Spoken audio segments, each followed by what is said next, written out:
Dan riwayat yang lainnya, sesungguhnya manusia diberi balasan menurut kadar niat mereka. Kami riwayatkan dari Al-Ustadz Abil Qasim Al-Kushairi, ia berkata, keikhlasan ialah menuju Allah semata-mata dalam melakukan ketaatan, yaitu ingin mendekatkan diri kepada Allah Ta'ala tanpa tujuan lain. 13. Seperti berpura-pura kepada makhluk atau mencari pujian di antara orang banyak atau ingin dipuji oleh manusia atau makna selain mendekatkan diri kepada Allah Ta'ala. Ia berkata, boleh dikatakan, keikhlasan ialah membersihkan perbuatan dari perhatian para makhluk. Diriwayatkan dari Hujaifah Al-Marasyi, keikhlasan ialah kesamaan perbuatan hamba dalam lahir batin. Diriwayatkan dari Zinunra, ia berkata, 3 perkara termasuk tanda keikhlasan, kesamaan sikap dalam menghadapi pujian dan celaan dari kaum awam, lupa melihat amal di antara amal-amalnya dan menginginkan pahala amal-amalnya di akhirat.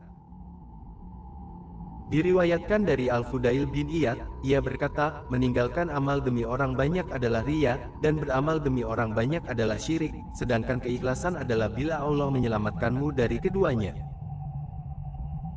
Diriwayatkan dari Sahal at-Tustarira, ia berkata, pandangan orang-orang cerdas mengenai penafsiran keikhlasan dan mereka tidak menemukan selain ini ialah bila mana gerak dan diamnya dalam keadaan sendirian maupun di hadapan orang lain adalah bagi Allah Ta'ala saja, tidak ada sesuatu apapun yang mencampurinya, baik nafsu, keinginan maupun dunia. Diriwayatkan dari As-Sariyu As-Saktira, ia berkata, janganlah engkau mengamalkan sesuatu karena orang banyak dan jangan meninggalkan sesuatu karena mereka, jangan menutupi sesuatu karena mereka dan jangan menyingkap sesuatu karena mereka. Diriwayatkan dari Al-Quwayairi, ia berkata, kebenaran paling utama ialah kesamaan antara keadaan sendirian dan di hadapan orang lain. Diriwayatkan dari Al-Harits Al-Muhasibi, ia berkata, orang yang benar ialah orang yang tidak peduli, walaupun ia keluar dari segala yang ditetapkan dalam hati manusia terhadapnya demi kebaikan hatinya dan tidak suka orang-orang mengetahui kebaikan amalnya sedikit pun dan tidak membenci orang-orang bila mengetahui amalnya buruk.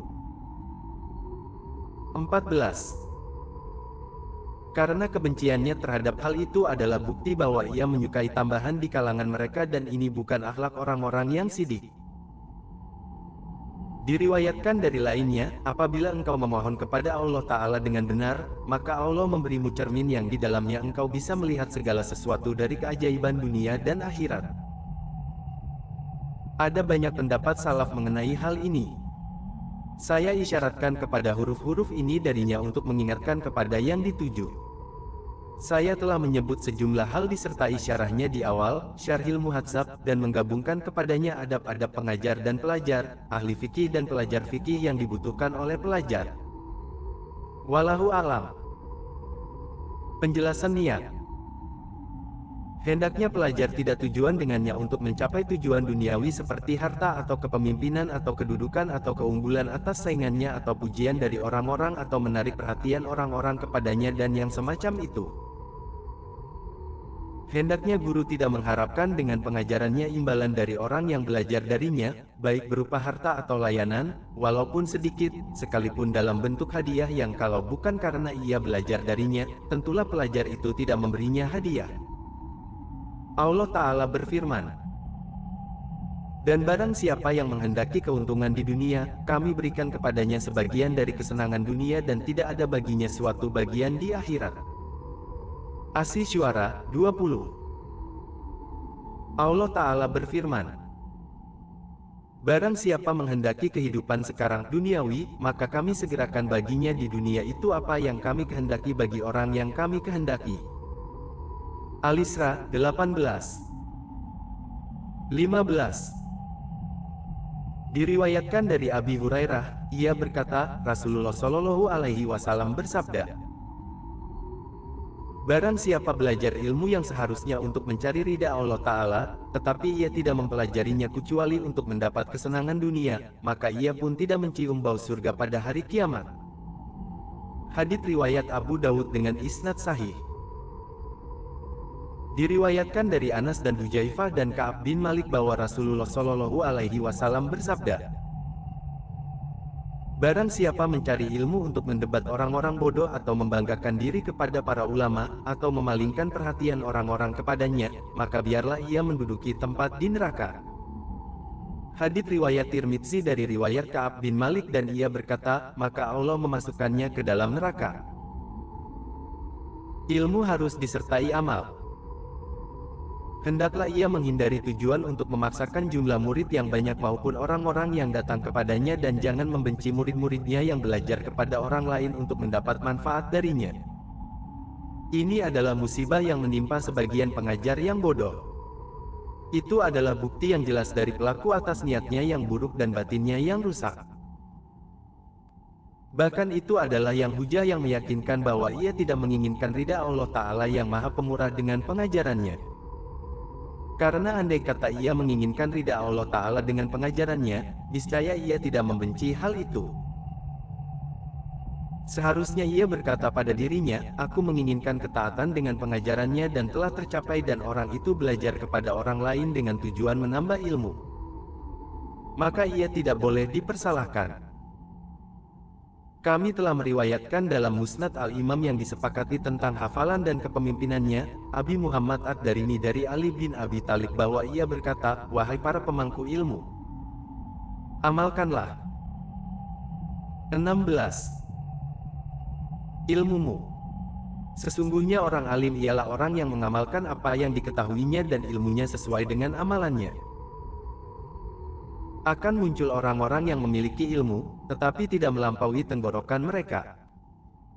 Amal mereka bertentangan dengan ilmu mereka, batin mereka bertentangan dengan lahir mereka. Mereka duduk dalam lingkaran-lingkaran. Sebagian membanggakan sebagian yang lain hingga ada orang yang marah kepada teman duduknya karena duduk menghadap orang lain dan meninggalkannya.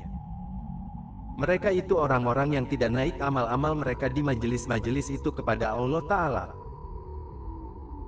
Telah sah riwayat dari Al-Imam Asy-Syafi'i bahwa beliau berkata, aku ingin kiranya orang-orang belajar ilmu ini yakni ilmu dan kitab-kitabnya tetapi janganlah dinisbatkan kepadaku satu huruf pun darinya. Akhlak pengajar Al-Quran.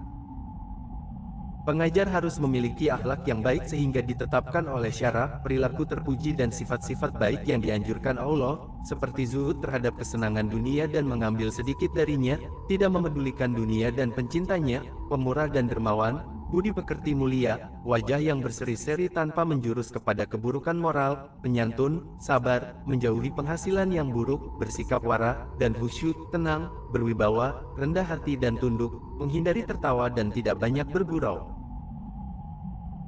Ia harus selalu mengerjakan amalan-amalan syariah seperti menghilangkan kotoran dan rambut yang disuruh syara, menghilangkannya seperti menggunting rambut, memotong kuku dan menyisir janggut, menghilangkan bau busuk dan pakaian yang buruk. Hindarilah sama sekali sifat dengki, ria, sombong dan meremehkan orang lain, meskipun lebih rendah darinya. Patutlah ia mengamalkan hadis-hadis yang diriwayatkan mengenai tasbih dan tahlil dan zikir-zikir serta doa-doa yang semacam itu. 17. Hendaklah ia selalu memperhatikan Allah dalam keadaan sendirian maupun bersama orang banyak serta memelihara sikap itu dan selalu mengandalkan Allah Ta'ala dalam semua urusannya. Bersikap lembut kepada pelajar. Pengajar harus bersikap lembut kepada murid yang belajar kepadanya, menyambutnya serta berbuat baik kepadanya sesuai dengan keadaannya. Kami telah meriwayatkan dari Abi Harun Al-Abdi, ia berkata, kami mendatangi Sa'id Al-Khudri lalu ia berkata, selamat datang, wasiat Rasulullah, sesungguhnya Nabi bersabda, sesungguhnya orang-orang mengikuti kalian dan ada orang-orang yang datang kepada kalian belajar ilmu agama. Apabila mereka datang kepada kalian, maka perlakukan mereka dengan baik. Hadits riwayat Tirmidzi dan Ibnu Majah dan lainnya. Kami meriwayatkan seperti itu dalam Musnad Ad-Darimi dari Abi Darda. Nasihat bagi pelajar. Pasal pengajar harus memberi nasihat kepada mereka, karena Rasulullah bersabda, agama itu nasihat bagi Allah dan kitabnya dan Rasulnya dan para pemimpin kaum muslimin dan kaum awam mereka. Hadits riwayat Muslim. Termasuk nasihat bagi Allah Ta'ala dan kitabnya ialah menghormati pembaca dan pelajarnya, membimbingnya kepada maslahatnya, bersikap lembut kepadanya, membantunya untuk mempelajarinya sesuai kemampuannya, membujuk hati pelajar, mudah di waktu mengajarinya dengan kelembutan, bersikap ramah kepadanya dan mendorongnya untuk belajar. 18. Hendaklah guru mengingatkan muridnya akan keutamaan hal itu supaya bisa mengingatkan kegiatannya dan menambah kemauannya, membuatnya menjauhi kesenangan dunia dan menjauhkannya dari kecondongan kepadanya serta mencegahnya agar tidak tertipu olehnya. Hendaklah ia mengingatkannya akan keutamaan menyibukkan diri dengan Al-Quran dan ilmu-ilmu syariah lainnya. Itu adalah jalan orang-orang bijak yang arif dan hamba-hamba Allah yang soleh dan tingkatan para Nabi Shallallahu Alaihi Wasallam. Hendaklah guru menyayangi murid dan memperhatikan maslahat-maslahatnya seperti memperhatikan maslahat-maslahat dirinya dan anaknya. Ia perlakukan pelajar seperti memperlakukan anaknya dalam hal kasih sayang kepadanya, perhatian terhadap kekasaran dan adabnya yang buruk dan memaafkannya kadang-kadang atas adabnya yang kurang. Karena manusia tidak luput dari kekurangan, terutama jika umurnya masih kecil. Guru harus menyukai kebaikan pada murid seperti ia menyukainya pada dirinya dan tidak menyukai keburukan padanya sebagaimana ia tidak menyukai keburukan pada dirinya secara mutlak. Diriwayatkan dalam Sahihain dari Rasulullah Shallallahu Alaihi Wasallam bahwa beliau bersabda, "Tidaklah beriman seseorang dari kamu hingga ia menyukai pada saudaranya apa yang ia sukai pada dirinya."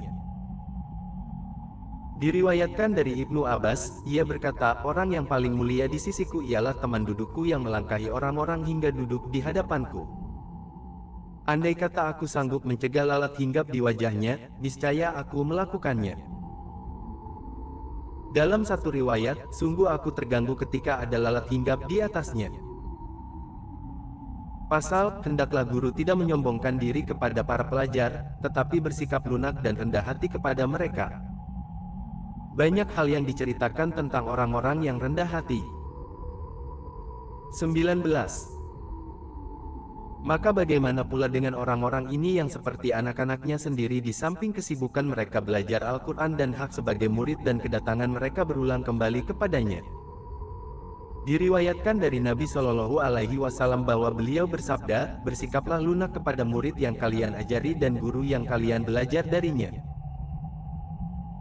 Diriwayatkan dari Ayub As-Sakhtiyani, ia berkata, "Orang alim patut meletakkan tanah di atas kepalanya sebagai wujud tawadu terhadap Allah Azza wa Jalla." Pasal, patutlah pelajar dididik secara bertahap dengan adab-adab yang luhur dan perilaku yang baik dan melatih dirinya dengan perkara-perkara yang kecil dan rumit. Hendaklah guru membiasakannya untuk memelihara diri dalam semua urusan yang tersembunyi maupun yang terang dan mendorongnya dengan perkataan dan perbuatannya yang berulang-ulang untuk menampakkan keikhlasan, kejujuran dan niat baik serta memperhatikan Allah Ta'ala dalam seluruh saatnya. Hendaklah guru memberitahukan kepadanya bahwa dengan sebab itu terbukalah cahaya makrifat kepadanya, dadanya menjadi lapang dan memancar dari hatinya sumber-sumber hikmah dan pengetahuan yang tersembunyi. Allah akan memberinya keberkahan dalam ilmu dan keadaannya dan memberinya petunjuk pada perbuatan dan perkataannya. Pasal, mengajari para pelajar adalah fardu kifayah. Jika tidak ada yang layak, kecuali satu orang, maka ia wajib melakukannya. Bila mana ada sejumlah orang, maka cukuplah sebagian mereka yang mengajar. Jika mereka semuanya menolak, maka mereka semua berdosa. Jika sebagian dari mereka, maka hilanglah tanggung jawab dari orang-orang yang lain. Jika salah seorang dari mereka diminta dan menolak, maka pendapat yang lebih tepat dari dua pendapat adalah dia tidak berdosa. Akan tetapi hal itu tidak disukai baginya, jika ia tidak mempunyai uzur. 20. Pasal, dianjurkan bagi pengajar untuk mempunyai kemauan yang besar untuk mengajar murid dengan mengutamakan hal itu di atas maslahat-maslahat dirinya yang bersifat duniawi dan bukan kebutuhan mendesak dan mengosongkan hatinya ketika duduk mengajar mereka dari segala sebab yang melalaikan.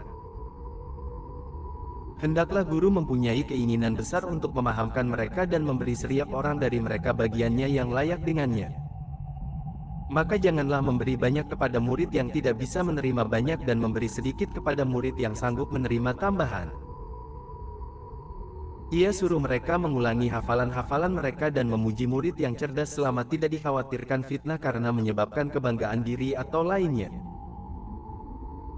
Dan siapa yang kurang memperhatikan, hendaklah ia menegurnya dengan lembut selama tidak dikhawatirkan akan membuatnya lari. Janganlah mendengki seseorang dari mereka karena memiliki kepandaian yang menonjol dan jangan menganggap banyak nikmat yang Allah berikan kepadanya, karena kedengkian kepada orang lain sangat diharamkan. Maka bagaimana pula pelajar yang dianggap seperti anaknya? Kepandaian adalah berkat jasa gurunya sehingga mendapat pahala yang banyak di akhirat dan pujian yang baik di dunia. Hanya Allah yang memberi taufik. Pasal, apabila muridnya penuh, ia dahulukan yang pertama, lalu yang pertama ketika mengajar mereka. Jika yang pertama rela bila dia mendahulukan yang lain, ia pun mendahulukannya. Patutlah guru menampakkan wajah gembira dan berseri-seri kepada mereka, memeriksa keadaan mereka dan menanyakan siapa yang tidak hadir di antara mereka. Pasal, berkata para ulama, janganlah guru menolak mengajari seseorang karena tidak mempunyai niat yang benar. Sufyan dan lainnya berkata, belajar ilmu oleh mereka adalah niat. Para ulama berkata, kami mencari ilmu untuk selain Allah Ta'ala, tetapi ilmu menolak, kecuali untuk Allah. 21. Artinya ilmu itu akhirnya menjadi untuk Allah Ta'ala. Adab-adab pengajar. Hendaklah guru menjaga kedua tangannya dari bermain mekin ketika mengajar dan menjaga kedua matanya dari memandang kemana-mana tanpa keperluan. Hendaklah ia duduk dalam keadaan berwudu dengan menghadap kiblat dan duduk dengan tenang dan memakai baju yang putih bersih. Apabila sampai ke tempat duduknya, ia kerjakan salat 2 rakaat sebelum duduk, baik tempatnya di masjid atau lainnya. Jika tempatnya di masjid, maka itu lebih diutamakan, karena dihukum makruh duduk di situ sebelum salat. Ia boleh duduk bersila atau tidak bersila. Diriwayatkan oleh Abu Bakar bin Abi Daud As-Sijistani dengan isnadnya dari Abdullah bin Mas'ud bahwa ia dulu mengajar orang-orang di masjid sambil duduk berlutut di atas kedua lututnya. Pasal, termasuk adab-adabnya yang penting dan patut diperhatikan ialah tidak merendahkan ilmu dengan pergi ke suatu tempat milik muridnya supaya ia belajar darinya, meskipun pelajar itu khalifah atau lebih rendah dari itu. Akan tetapi ia harus menjaga dari hal itu sebagaimana para ulama salaf menjaganya. Cerita-cerita mereka tentang hal ini banyak dan masyhur. Pasal, hendaklah ia menyediakan majelis yang luas supaya memungkinkan bagi murid-muridnya untuk duduk di situ. Disebutkan dalam hadits dari Nabi Shallallahu Alaihi Wasallam, sebaik-baik majelis adalah yang paling luas. Hadits riwayat Abu Daud dalam sunannya tanda kuadrat dengan isnad sahih dari Abi Sa'id Al-Khudri dalam awal-awal kitab Al-Adab. Pasal, tentang adab-adab pelajar. Semua yang kami sebutkan tentang adab-adab pengajar juga berlaku bagi pelajar. Termasuk adab-adabnya ialah menjauhi sebab-sebab yang 22. Melalaikan dari konsentrasi belajarnya, kecuali sebab yang harus dilakukannya untuk suatu keperluan. Hendaklah ia membersihkan hatinya dari kotoran-kotoran agar layak menerima Al-Quran dan menghafalkan serta memanfaatkannya.